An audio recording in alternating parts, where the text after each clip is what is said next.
Since 1913, India has been making films. First film being Raja Harishchandra by Dada Saib Phalke, which was originally a silent film. And since then, India has been making a significant amount of masterpieces to provide to the Indian audience.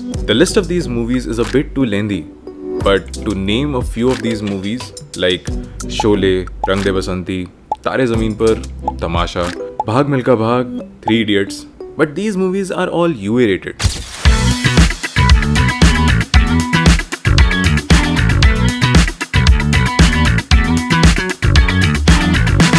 स्वागत है आपका journey के एक नए episode के अंदर, जहां मैं ध्रुव जसवाल आज एक ऐसी मूवी और आई कैन से एक ऐसी फ्रेंचाइज के बारे में बात करने जा रहा हूं जो ए रेटेड है, लेकिन इंडियन फिल्म इंडस्ट्री के अंदर उसका एक ऐसा इम्पैक्ट बन चुका है जो कि काफ़ी ज़्यादा फिनोमिनल है। एक ऐसी फ्रेंचाइज जिसमें कोई भी उस समय का बड़ा कलाकार ना होने के बावजूद भी एक बुलंदी हासिल करी, सिर्फ 9 करोड़ के बजट में बनी हुई gangs of Wasseypur.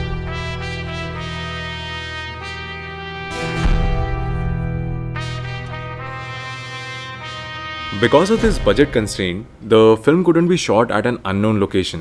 So Anurag had this idea that he would shoot this film where he was born. Recce की जरूरत नहीं थी बिकॉज पहले से ही मालूम था हम लोग वासेपुर में शूट तो नहीं कर सकते। पहली ट्रिप पे जब जय मेहता और सब लोग गए थे, उन लौट के आते उन्होंने कहा सर वहाँ शूटिंग तो नहीं हो पाएगी, और हम लोग ने तय कर लिया। सब इतना कंटेम्प्रेरी हो गया था जिस तरह स्क्रिप्ट लिखी कि वो हो ही नहीं सकता था shooting.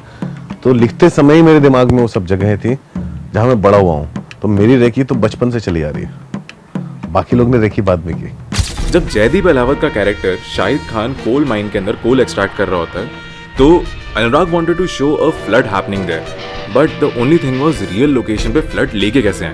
But it was done through lighting. We got lots of shots of water, and the flood was created through sound. We actually shot with no water below.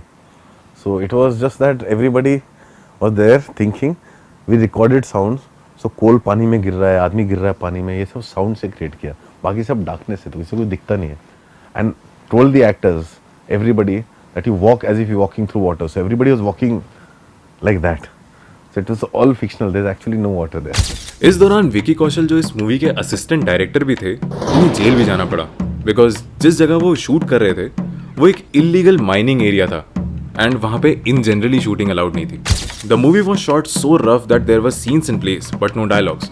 But with Anurag's improvisation, some scenes were shot like this as well. The chase sequence, वो script में ऐसा नहीं लिखा हुआ है। वो गया है गन से शूट करने, धमकी दे रहा है, बुलेट खत्म हो गया। ये सीन था कि बुलेट खत्म हो गई, तो वहाँ पे क्या गन जाम हो गया। करेक्ट। मैं कट बोलता नहीं हूँ, तो उसकी फटी हुई होते थे, उसको फिर से पड़ेगा, तो करता रहा, भूल गया उसको क्या कहा गया था। राजकुमार को कोई समझ नहीं आया क्या करे, तो राजकुमार भी पीछे भागा और दोनों को इसको जहां से जाना था वहां से नहीं गया, दोनों अलग डायरेक्शन से गए, वापस आके क्रॉस किया एक दूसरे को। तो ये सीन में मेकिंग में जमीन पे लेट के हंस रहा, और जब वो हुआ तो हमने कहा ये सीन तो एक्चुअली यहाँ खत्म होने वाला था। मैं श्लोक को बुलाया, मैं श्लोक देख हमारा शेड्यूल तो फिक्स है, तो रोज दोपहर को जब कैमरा खाली होगा ना 2 घंटे के लिए जाएगा शूट करके, एक चीज चंक शूट कर, एक चीज का हम लोग दूसरा चंक डिसाइड करते थे। तो क्या है, मैंने कहा ट्रैफिक जैम में चीज कैसे, मतलब 2 लोग ट्रैफिक जैम में एक दूसरे को और चीजा लेदर तो डिसाइडेड था ये गाना तो होना ही है। चीजा लेदर उसके बाद गाना The character of Sultan in the movie is portrayed by Pankaj Tripathi, and the introduction of the character was initially to be shot in a butcher's house on a real life location.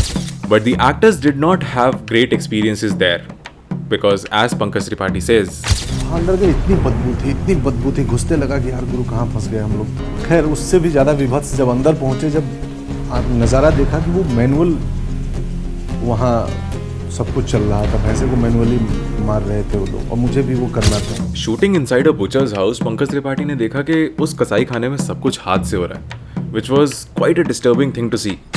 Vipin Sharma, who played एहसान Qureshi in the movie, started to feel nauseous, and Vipin Sharma का बकायदा shoot के दौरान एक routine बन चुका था, and that routine was Vipin Sharma ji तो ऐसे थे कि वो एक सीन होता, एक टेक होता, और उसके बाद जैसे ही कट होता वो यहाँ साइड में उल्टी करते, पानी पीते, फिर अगले कट के लिए तैयार होते, वो खत्म होता, फिर उल्टी करते। ऐसे करके हमने मैनेज किया। During the shooting of this scene, Anurag came up with a backstory for Sultan Qureshi, which was inspired by a real-life butcher who used to cut down an entire buffalo at the age of 12. And by the time he was in his 30s, as shown in the movie as well, he used to cut down 60 buffaloes a day. And for me, Sultan is a butcher who everybody fears. So from slaughterhouse came the backstory of Sultan. Now this 12-year-old boy who with so much glee was slaughtering buffaloes, and I was scary. It was, the boy was scary. He was so enthusiastic to be in a shot. So I'll cut the buffalo on my own.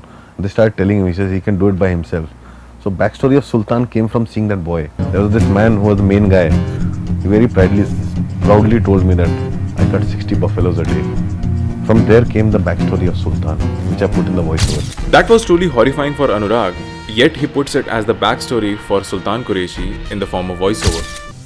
12 साल की उम्र में पूरा भैंसा अकेले काटता था और आज भी दिन का 60 भैंसा खुद तय काटता है, इसीलिए बाकी सब डरते हैं उससे। The songs of Gangs of Wasseypur is equally iconic as the movie itself, and one of the iconic songs is तार बिजली से पतले हमारे पिया, तार बिजली से पतले हमारे पिया। ये गाना बेसिकली कंप्लेन करता है from the point of view of the wife to the mother in law के और सासू बता तूने ये क्या किया, और सासू बता तूने ये क्या किया। which is also a political satire where husband represents Bihar and people are complaining to the government, which is represented by the mother-in-law in this case.